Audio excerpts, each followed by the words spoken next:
നമസ്കാരം. Invest Kerala global submit Kerala വ്യവസായ ചരിത്രത്തിലെ ഏറ്റവും വലിയ നിക്ഷേപ സംഗമ പരിപാടിയാണ് ഇപ്പോൾ നടന്നുകൊണ്ടിരിക്കുന്നത് അല്ലെ. വ്യവസായ സൗഹൃദത്തിൽ നമ്മൾ ഒന്നാമതായി എന്ന് എല്ലാവരും അഭിമാനത്തോടെ പറഞ്ഞുകൊണ്ടിരിക്കുന്ന ഈ സമയത്താണ് നിക്ഷേപകരൊക്കെ ഇങ്ങോട്ടേക്ക് എത്തുന്നത്. വ്യവസായ രംഗത്തിന് വളരെ വലിയ വളർച്ച ഉണ്ടാക്കുന്ന രീതിയിലുള്ള ഒരു വലിയ പരിപാടി നടന്നുകൊണ്ടിരിക്കുകയാണ്. ഈ പരിപാടിയിൽ നിന്ന് പങ്കെടുക്കാൻ വേണ്ടി വലിയ വലിയ വ്യവസായ പ്രമുഖരൊക്കെയാണ് എത്തിയത്. എത്തിയവരൊക്കെ തന്നെ നമുക്കൊക്കെ ഏറെ സന്തോഷം പകരുന്ന പല വാക്കുകളുമാണ് പറഞ്ഞു കേട്ടത്. കേരളം വ്യവസായ സൗഹൃദമാണ്. ഒരു വ്യവസായം തുടങ്ങാൻ പറ്റിയ ഏറ്റവും മികച്ച സംസ്ഥാനം അത് കേരളം തന്നെയാണ്. ഈസ് ഓഫ് ഡൂയിങ് ബിസിനസ്സിൽ ഒന്നാമതാണ് കേരളം എന്നൊക്കെ പറഞ്ഞത് മുഖ്യമന്ത്രി മാത്രമല്ല കേട്ടോ, വന്നിട്ടുള്ള പല വ്യവസായ പ്രമുഖരും യൂസഫ് അലിയെ പോലുള്ള, രവി പിള്ളയെ പോലുള്ള അങ്ങനെ ഒരുപാട് ആളുകൾ പറയുന്ന സാഹചര്യമൊക്കെ നമ്മൾ കണ്ടു.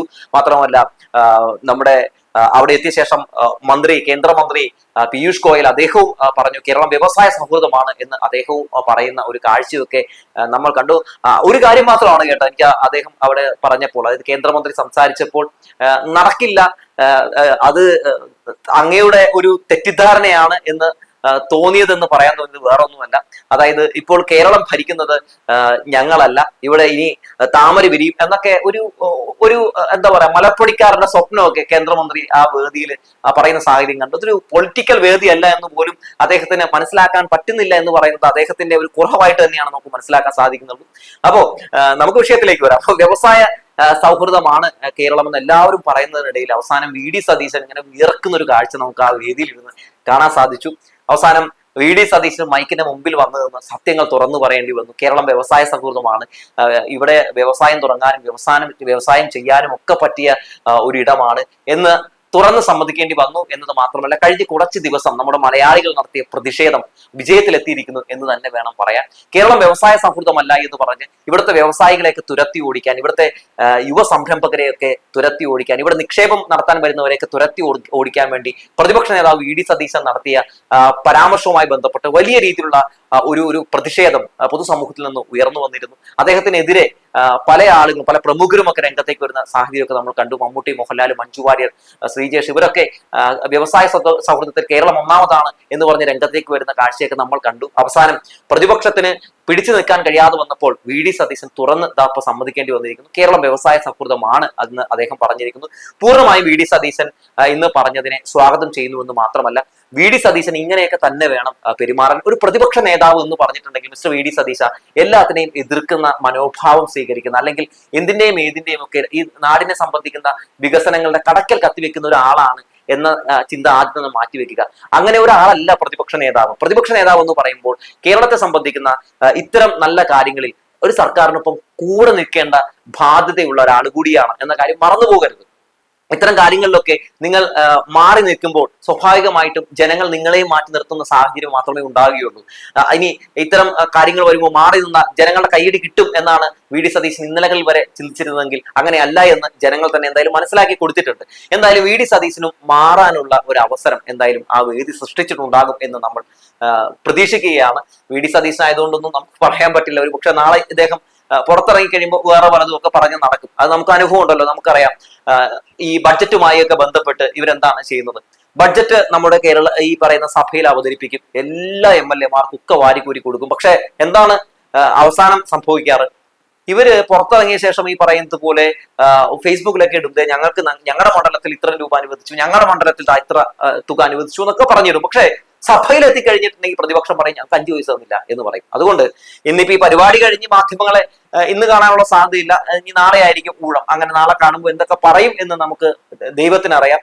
മാത്രമല്ല ഈ പരിപാടിയുമായി ബന്ധപ്പെട്ട് യൂസഫ് അലിയൊക്കെ അതിഗംഭീരമായിട്ട് നമ്മുടെ ഇവിടുത്തെ ഇൻഫ്രാസ്ട്രക്ചറിനെ പറ്റി, അതുപോലെ തന്നെ നമ്മുടെ കേരളത്തിലെ വ്യവസായ സൗഹൃദ അന്തരീക്ഷത്തെ പറ്റിയൊക്കെ സംസാരിക്കുന്ന കാഴ്ച കണ്ടു.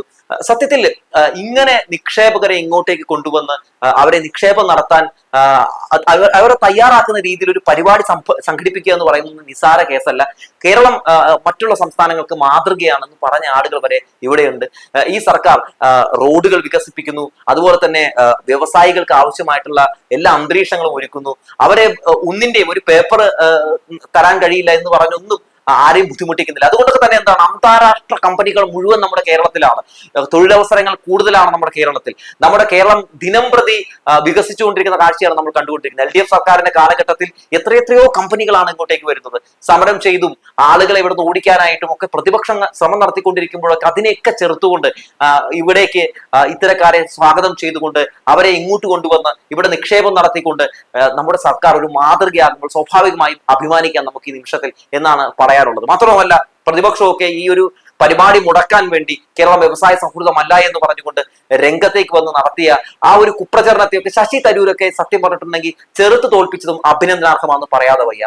ശശി തരൂർ ന്യൂ ഇന്ത്യൻ എക്സ്പ്രസിൽ എഴുതിയ ഈസ് ഓഫ് ഡൂയിങ് ബിസിനസിൽ കേരളം ഒന്നാമതെത്തി 28ാം സ്ഥാനത്ത് നിന്ന് 1ാം സ്ഥാനത്തെത്തിയത് അഭിമാന നേട്ടമാണ് എന്ന് പറഞ്ഞ് എഴുതിയ ലേഖനത്തിനെതിരെ VD സതീശനൊക്കെ രംഗത്തേക്ക് വന്നപ്പോഴും ശശി തരൂര് തന്റെ നിലപാട് തിരുത്താതെ താൻ പറഞ്ഞതിൽ തന്നെ ഉറച്ചു നിന്നുകൊണ്ട് കേരളം ഒന്നാമതാണ് എന്ന അഭിമാനത്തോടെ പറഞ്ഞതിന് ഒരു ബിഗ് സല്യൂട്ട് കൊടുക്കാതെ വയ്യ. കാരണം സ്വാഭാവികമായും ഇത്തരത്തിലുള്ള ഒരു ലേഖനം എഴുതുന്നു, ആ ലേഖനത്തെ രാഷ്ട്രീയപരമായിട്ട് വളച്ചൊടിക്കുന്നു, ശേഷം അത് ഒരു വോട്ട് ബാങ്ക് രാഷ്ട്രീയത്തിനൊക്കെ വേണ്ടി ഉപയോഗിക്കുമ്പോൾ സ്വന്തം പാർട്ടിയിലുള്ള ഒരു നേതാവ് തന്നെ മാറ്റി പറയാനുള്ള സാധ്യത വളരെ കൂടുതലാണ്. പക്ഷെ ഇവിടെ അദ്ദേഹത്തിന്റെ നിലപാടിൽ തന്നെ ഉറച്ചു നിൽക്കുന്നു.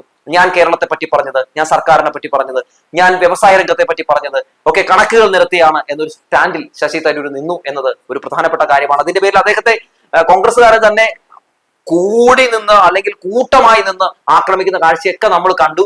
അത് അവരെ അകത്തുള്ള ഐക്യമില്ലായ്മ മാത്രമല്ല, കൂട്ടത്തിൽ ഒരാളെ ഇങ്ങനെ സൈബർ ആക്രമണം നടത്താൻ ഒരു മടിയുമില്ലാത്ത, ഒരു മര്യാദയുമില്ലാത്ത ആളുകളാണ് എന്ന് അവർ തെളിയിച്ചു തരുന്ന ഒരു സാഹചര്യം കൂടിയായിരുന്നു. നമ്മളെയൊക്കെ സത്യത്തിൽ ഞെട്ടിപ്പിച്ച ഒരു കാഴ്ച കൂടിയാണ് നമ്മൾ ശശി തരൂരിന്റെ ആക്രമണത്തിലൂടെ നമ്മൾ കണ്ടത്. അതെന്തുവാട്ടെ, എന്തായാലും ഇത്തരം ഒരു പരിപാടി ഇപ്പോൾ നടന്നുകൊണ്ടിരിക്കുമ്പോൾ എല്ലാ സംസ്ഥാനങ്ങളും നമ്മൾ ഉറ്റുനോക്കുകയാണ്. എങ്ങനെയാണ് ഇത് കഴിയുന്നത്, എങ്ങനെയാണ് ഇങ്ങനെ കേരളത്തിന് മാത്രം കഴിയുന്നത് എന്നൊക്കെ പലരും ചോദിക്കുന്നുണ്ട്. അന്താരാഷ്ട്ര മാധ്യമങ്ങൾ അതുപോലെ തന്നെ ദേശീയ മാധ്യമങ്ങളൊക്കെ നമ്മളെ പറ്റി പുകഴ്ത്തി എഴുതുന്നത് കാണുമ്പോൾ ഒരു മലയാളി എന്ന നിലയിൽ നമുക്കൊക്കെ ഒരുപാട് സന്തോഷമുണ്ട്.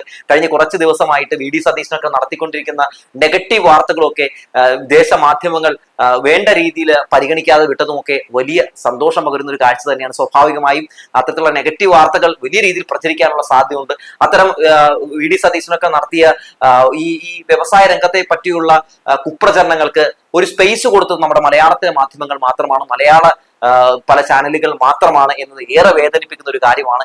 സ്വന്തം സംസ്ഥാനത്തിനെതിരായി ഒരാൾ സംസാരിക്കുമ്പോൾ, സ്വന്തം സംസ്ഥാനത്തെ ശത്രുതാ മനോഭാവത്തോടെ ഒരാൾ നോക്കിക്കാണുമ്പോൾ അത്തരം വിഷയങ്ങളിലൊക്കെ അവർക്ക് ചൂട്ടുപിടിച്ച് നടക്കുന്ന മാധ്യമങ്ങളുടെ ആ ഒരു അജണ്ട അല്ലെങ്കിൽ ഈ മാധ്യമങ്ങളുടെ അത്തരം ശൈലികൾ ഒന്ന് മാറ്റിവെക്കേണ്ടതുണ്ട് എന്നതൊരു പ്രധാനപ്പെട്ട കാര്യമാണ്. ഇപ്പോൾ തന്നെ ഈ പരിപാടി നടക്കുന്നതിന് മുമ്പ് തന്നെ P രാജീവ് മാധ്യമങ്ങളെ കണ്ടപ്പോൾ എന്താണ് പറഞ്ഞത്, കഴിഞ്ഞ ഇനി കുറച്ച് ദിവസത്തേക്കെങ്കിലും ഒന്ന് കുത്തിരിപ്പൊക്കെ ഒന്ന് മാറ്റി നിർത്തണം എന്നാണ് പറഞ്ഞത്. കാരണം നിക്ഷേപം നടത്താൻ വരുന്ന ആളുകൾക്ക് ഒരു ബുദ്ധിമുട്ട് ഒരിക്കലും ഉണ്ടാകരുത്. അവരൊക്കെ പത്രം വായിക്കുന്ന ആളുകളാണ്.